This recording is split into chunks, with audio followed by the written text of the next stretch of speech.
ನಮಸ್ಕಾರ, ಧ್ವನಿ ಸಮಾಚಾರಕ್ಕೆ ಸ್ವಾಗತ. ನಾನು ಶರತ್ ಬೇಕೂರು. ಮೊದಲಿಗೆ ಇವತ್ತಿನ ಮುಖ್ಯಾಂಶಗಳು.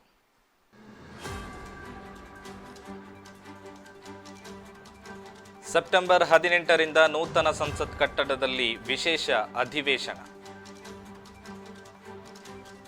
ಕೇರಳದಲ್ಲಿ ಜ್ವರದಿಂದ 2 ಸಾವು, ಮತ್ತೆ ನಿಪಾ ವೈರಸ್ ಆತಂಕ, ಎಚ್ಚರಿಕೆ ಘೋಷಣೆ. ಕಾಸರಗೋಡು ಮಂಗಳೂರು ಮಾರ್ಗದಲ್ಲಿ ವಂದೇ ಭಾರತ್ ಸೂಚನಾ ಫಲಕಗಳ ಅಳವಡಿಕೆ. ಕುಂಬಳೆ 8 ಅಕ್ರಮ ಮರಳುಗಾರಿಕೆ ಅಡ್ಡೆಗೆ ಪೊಲೀಸ್ ದಾಳಿ, 6 ದೋಣಿಗಳ ಧ್ವಂಸ. ಕರ್ನಾಟಕ 40 ಲಕ್ಷ ವಿದ್ಯಾರ್ಥಿನಿಯರಿಗೆ ಮುಂದಿನ ತಿಂಗಳು ಸ್ಯಾನಿಟರಿ ಪ್ಯಾಡ್, ದಿನೇಶ್ ಗುಂಡೂರಾವ್. ಶಬರಿಮಲೆಗೆ ಹೊರಟ ಕ್ರೈಸ್ತ ಪಾದ್ರಿ ಹೊರದಬ್ಬಿದ ಭಾರತೀಯ ಆಂಗ್ಲಿಕನ್ ಚರ್ಚ್. ವಿಟ್ಲದಲ್ಲಿ ಎಂಡೋಸಲ್ಫಾನ್ ಸಂತ್ರಸ್ತೆಯ ಅತ್ಯಾಚಾರ, ಆರೋಪಿಗೆ ಕಠಿಣ ಜೈಲು ಶಿಕ್ಷೆ. ಮಂಗಳೂರಿನಲ್ಲಿ ಖಾಸಗಿ ಹೋಟೆಲ್ನ ಈಜುಕೊಳದಲ್ಲಿ ಬ್ಯಾಂಕ್ ಅಧಿಕಾರಿ ಮೃತದೇಹ ಪತ್ತೆ. ಮಂಗಳೂರು 90 ಲಕ್ಷ ರೂಪಾಯಿ ಮೌಲ್ಯದ ಅಂಬರ್ ಗ್ರೀಸ್ ಹೊಂದಿದ್ದ 3 ಬಂಧನ. ದಾಖಲೆಯ 228 ರನ್ನಿನ ಗೆಲುವಿನೊಂದಿಗೆ ಅಗ್ರಸ್ಥಾನಕ್ಕೇರಿದ ಭಾರತ.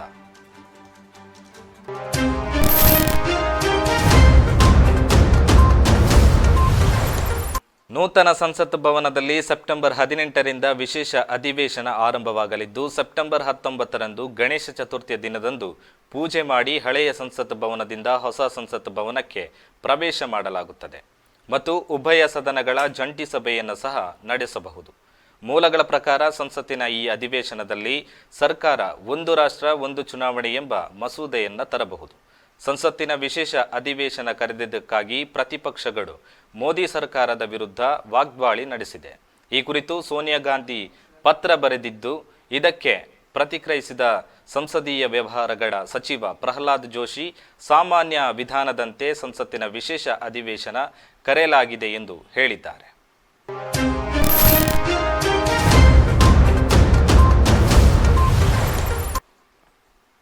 4 ವರ್ಷಗಳ ಬಳಿಕ ಇದೀಗ ಕೇರಳದಲ್ಲಿ ಮತ್ತೆ ನಿಪಾ ವೈರಸ್ನ ಆತಂಕ ಎದುರಾಗಿದೆ.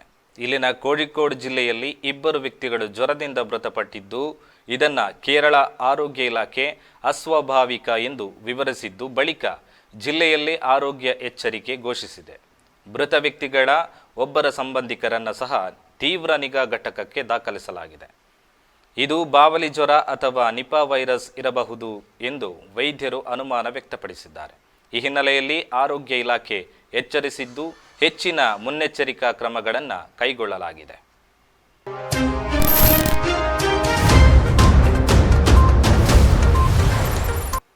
ಕೇರಳದಲ್ಲಿ ಓಡಲಿರುವ ಸಂಭವನೀಯ 2ನೇ ವಂದೇ ಭಾರತ್ ರೈಲಿನ ಅಂತಿಮ ಮಾರ್ಗಗಳನ್ನು ಇನ್ನೂ ಅಧಿಕೃತವಾಗಿ ಘೋಷಿಸಲಾಗಿಲ್ಲ. ಮಂಗಳೂರು ಕಾಸರಗೋಡು ವಿಭಾಗದ ನಿಲ್ದಾಣಗಳಲ್ಲಿ ವಂದೇ ಭಾರತ್ ಎಂದು ಸೂಚಿಸುವ ಫಲಕಗಳನ್ನು ಅಳವಡಿಸಲಾಗಿದ್ದು, ಇದು ಈ ಭಾಗದಲ್ಲಿ ಇಂಜಿನ್ ಅನ್ನು ನಿಲ್ಲಿಸಲು ಲೋಕೋ ಪೈಲಟ್ಗಳಿಗೆ ಸೂಚನೆಯಾಗಿದೆ. ಈ ಅಳವಡಿಕೆಯ ವಂದೇ ಭಾರತ್ ರೈಲು ಕಾಸರಗೋಡು ಮಂಗಳೂರು ಮಾರ್ಗವನ್ನು ಒಳಗೊಳ್ಳುತ್ತದೆ ಎಂದು ಸೂಚಿಸಲಾಗಿದೆ. ಈಗಿರುವ ರೈಲು ತಿರುವನಂತಪುರ ಕಾಸರಗೋಡು ಮಾರ್ಗದಲ್ಲಿ ಸಂಚರಿಸುತ್ತದೆ.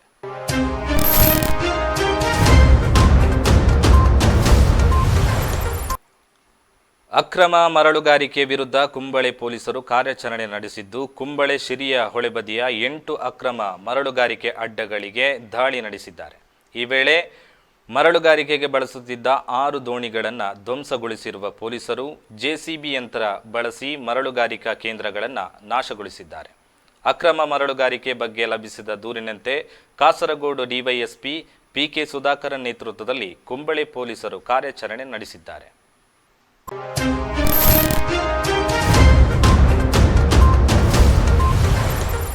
2013ರಲ್ಲಿ ಸಿದ್ದರಾಮಯ್ಯ ಮುಖ್ಯಮಂತ್ರಿಯಾಗಿದ್ದಾಗ ವಿದ್ಯಾರ್ಥಿನಿಯರ ಹಿತರಕ್ಷಣೆಯ ಉದ್ದೇಶದಿಂದಾಗಿ ಜಾರಿಗೆ ತಂದಿದ್ದ ಸ್ಯಾನಿಟರಿ ಪ್ಯಾಡ್ ವಿತರಣೆ ಕಳೆದ 3 ವರ್ಷಗಳಿಂದ ಸ್ಥಗಿತವಾಗಿತ್ತು. ಅದನ್ನು ಮರು ಆರಂಭಿಸಿ ಅಕ್ಟೋಬರ್ನಲ್ಲಿ 40 ಲಕ್ಷ ವಿದ್ಯಾರ್ಥಿನಿಯರಿಗೆ ಪ್ಯಾಡ್ ವಿತರಿಸಲಾಗುವುದು ಎಂದು ಆರೋಗ್ಯ ಮತ್ತು ಕುಟುಂಬ ಕಲ್ಯಾಣ ಸಚಿವ ಹಾಗೂ ಜಿಲ್ಲಾ ಉಸ್ತುವಾರಿ ಸಚಿವ ದಿನೇಶ್ ಗುಂಡೂರಾವ್ ಹೇಳಿದ್ದಾರೆ.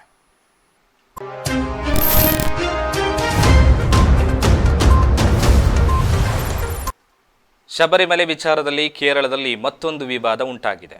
41 ದಿನಗಳ ವ್ರತ ಆಚರಿಸಿ ಶಬರಿಮಲೆ ಅಯ್ಯಪ್ಪನ ದರ್ಶನಕ್ಕೆ ಹೊರಟಿದ್ದ ಕ್ರೈಸ್ತ ಪಾದ್ರಿಯೊಬ್ಬರ ಮೇಲೆ ಚರ್ಚಿನ ಪಾದ್ರಿಯಾಗಿ ಕರ್ತವ್ಯಗಳನ್ನು ನಿರ್ವಹಿಸದಂತೆ ಭಾರತೀಯ ಆಂಗ್ಲಿಕನ್ ಚರ್ಚ್ ನಿರ್ಬಂಧ ವಿಧಿಸಿದೆ. ಅಲ್ಲದೆ ತಮ್ಮ ಕರ್ತವ್ಯ ನಿಭಾಯಿಸಲು ನೀಡಿದ್ದ ಪರವಾನಗಿ ಹಾಗೂ ಗುರುತಿನ ಚೀಟಿಯನ್ನು ವಾಪಸ್ ಪಡೆದುಕೊಂಡಿದೆ.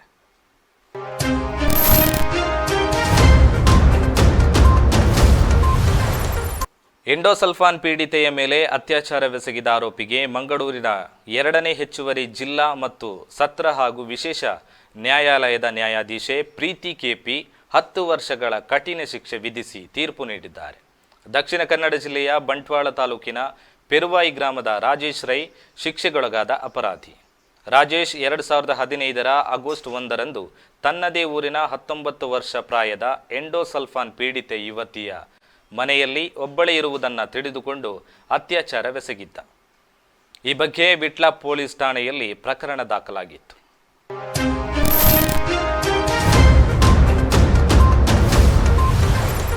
ಉಳ್ಳಾಲ ಕೊಂಡಾಣ ಮೂಲದ ವ್ಯಕ್ತಿಯೋರ್ವ ಪತ್ನಿಯ ಮನೆಯಲ್ಲಿ ನೇಣು ಬಿಗಿದು ಆತ್ಮಹತ್ಯೆ ಮಾಡಿಕೊಂಡ ಘಟನೆ ನಡೆದಿದೆ. ಕೊಂಡಾಣ ಮಿತ್ರನಗರ ನಿವಾಸಿ ರವೀಂದ್ರ ಆತ್ಮಹತ್ಯೆ ಮಾಡಿಕೊಂಡ ವ್ಯಕ್ತಿ. ಅವರು ಸೆಪ್ಟೆಂಬರ್ 10ರಂದು ಪತ್ನಿಯ ಮನೆಗೆ ಆಗಮಿಸಿದ್ದು ಮಧ್ಯಾಹ್ನ 12ರ ಸುಮಾರಿಗೆ ಪತ್ನಿ ಹಾಗೂ ಪುತ್ರನನ್ನ ಸಂಬಂಧಿಕರ ಮನೆಯ ಶುಭ ಕಾರ್ಯಕ್ಕೆ ಬಿಟ್ಟು ಪತ್ನಿಯ ಮನೆಯಲ್ಲೇ ಒಬ್ಬರೇ ಉಳಿದುಕೊಂಡಿದ್ದಾರೆ. ಸಂಜೆ ಪತ್ನಿ ಕರೆ ಮಾಡಿದಾಗ ಕರೆ ಸ್ವೀಕರಿಸಲಿಲ್ಲ. ಆತಂಕಗೊಂಡು ನೆರೆಮನೆಯವರಲ್ಲಿ ನೋಡುವಂತೆ ಹೇಳಿದಾಗ ರವೀಂದ್ರ ಅವರು ಪಕ್ಕಾಸಿಗೆ ನೇಣು ಬಿಗಿದು ಆತ್ಮಹತ್ಯೆ ಮಾಡಿಕೊಂಡಿರುವುದಾಗಿ ಬೆಳಕಿಗೆ ಬಂದಿದೆ. ಈ ಬಗ್ಗೆ ಬಂಟ್ವಾಳ ನಗರ ಪೊಲೀಸ್ ಠಾಣೆಯಲ್ಲಿ ಪ್ರಕರಣ ದಾಖಲಾಗಿದೆ.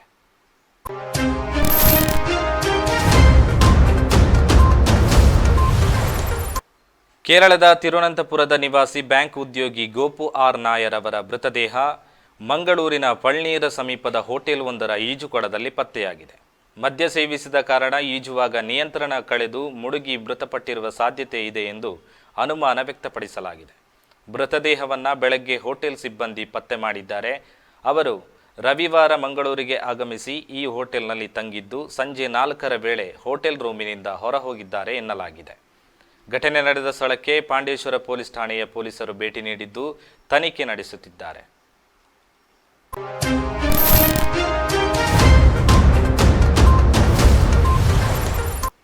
₹90 ಲಕ್ಷ ಮೌಲ್ಯದ ಅಂಬರ್ ಗ್ರೀಸ್ ಹೊಂದಿದ್ದ ಮೂವರನ್ನ ಮಂಗಳೂರು ಸಿಸಿಬಿ ಪೊಲೀಸರು ಬಂಧಿಸಿದ್ದಾರೆ. ಉಡುಪಿ ಜಿಲ್ಲೆಯ ಸಾಲಿಗ್ರಾಮದ ಜಯಕರ, ಶಿವಮೊಗ್ಗ ಜಿಲ್ಲೆಯ ಸಾಗರ ತಾಲೂಕಿನ ಆದಿತ್ಯ, ಹಾವೇರಿ ಜಿಲ್ಲೆಯ ಶಿಗ್ವಾಂಗ್ ತಾಲೂಕಿನ ಲೋಹಿತ್ ಕುಮಾರ್, ಗುರುವಪ್ಪ ಬಂಧಿತರಾಗಿದ್ದಾರೆ.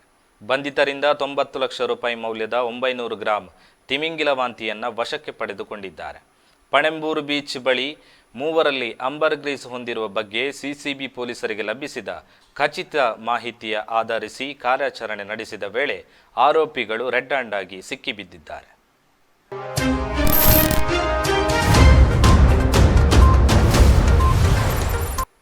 ಕನಿಲ ಶ್ರೀ ಭಗವತಿ ಕ್ಷೇತ್ರದ ಜೀರ್ಣೋದ್ಧಾರ ಕಾರ್ಯಗಳ ಪೂರ್ವಭಾವಿ ಪರಿಹಾರ ಕ್ರಿಯೆಗಳ ಭಾಗವಾಗಿ ವಿಶೇಷ ಚಂಡಿಕಾ ಹೋಮ ಇಂದು ಕನಿಲ ಶ್ರೀ ಭಗವತಿ ಭಂಡಾರ ನಿಲಯದಲ್ಲಿ ಕ್ಷೇತ್ರದ ತಂತ್ರಿಗಳಾದ ಬ್ರಹ್ಮಶ್ರೀ ಗೋಪಾಲಕೃಷ್ಣ ತಂತ್ರಿಗಳ ನೇತೃತ್ವದಲ್ಲಿ ಭಕ್ತರು ಒಟ್ಟುಗೂಡುವಿಕೆಯಲ್ಲಿ ಜರುಗಿತು.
तेजः आरोग्यं देहि मे परमेश्वरी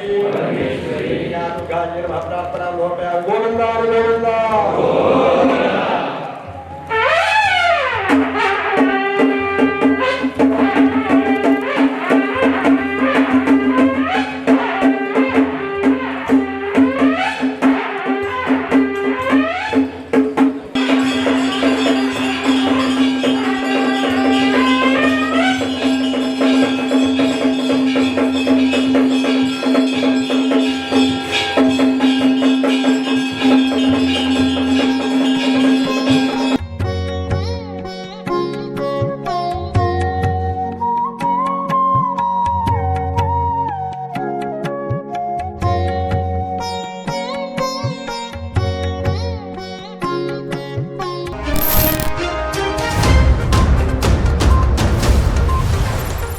ಸೋಮವಾರ ಕೊಲಂಬೋದಲ್ಲಿ ನಡೆದ ಏಷ್ಯಾ ಕಪ್ 2023 ಸೂಪರ್ 4 ಪಂದ್ಯದಲ್ಲಿ ಕುಲ್ದೀಪ್ ಯಾದವ್ ಅವರು 5 ವಿಕೆಟ್ ಮ್ಯಾಜಿಕ್ ಹಾಗೂ ವಿರಾಟ್ ಕೊಹ್ಲಿ ಮತ್ತು ಕೆಎಲ್ ರಾಹುಲ್ ಅವರ ಅಜೇಯ ಶತಕದ ನೆರವಿನಿಂದ ಭಾರತವು ಪಾಕಿಸ್ತಾನವನ್ನು 228 ರನ್ಗಳಿಂದ ಸೋಲಿಸಿದೆ. ಇದರೊಂದಿಗೆ ಏಷ್ಯಾ ಕಪ್ ಸೂಪರ್ 4 ಸುತ್ತಿನ ಪಾಯಿಂಟ್ ಪಟ್ಟಿಯಲ್ಲಿ ಪ್ರಥಮ ಸ್ಥಾನಕ್ಕೇರಿದೆ.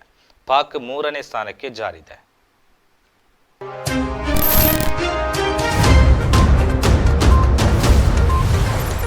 ಪ್ರೀತಿಗೆ ಸಾವಿಲ್ಲ. ನಿಸ್ವಾರ್ಥತೆಯಿಂದ ಕೂಡಿದ ಪ್ರೀತಿಯು ಚಿರಾಯು.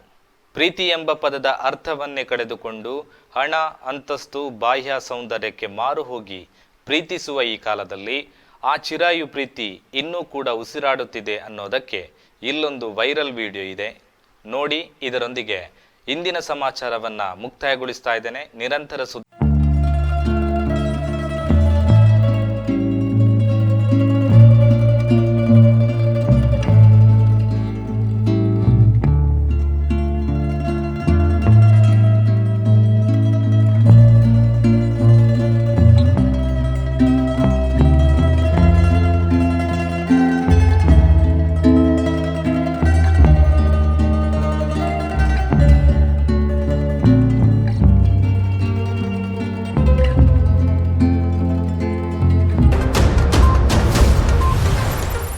ನಿಮ್ಮ ನೆಚ್ಚಿನ ಧ್ವನಿ ಮೀಡಿಯಾ ಆ್ಯಪ್ ಇದೀಗ ಗೂಗಲ್ ಪ್ಲೇಸ್ಟೋರ್ನಲ್ಲಿ ಲಭ್ಯವಿದೆ.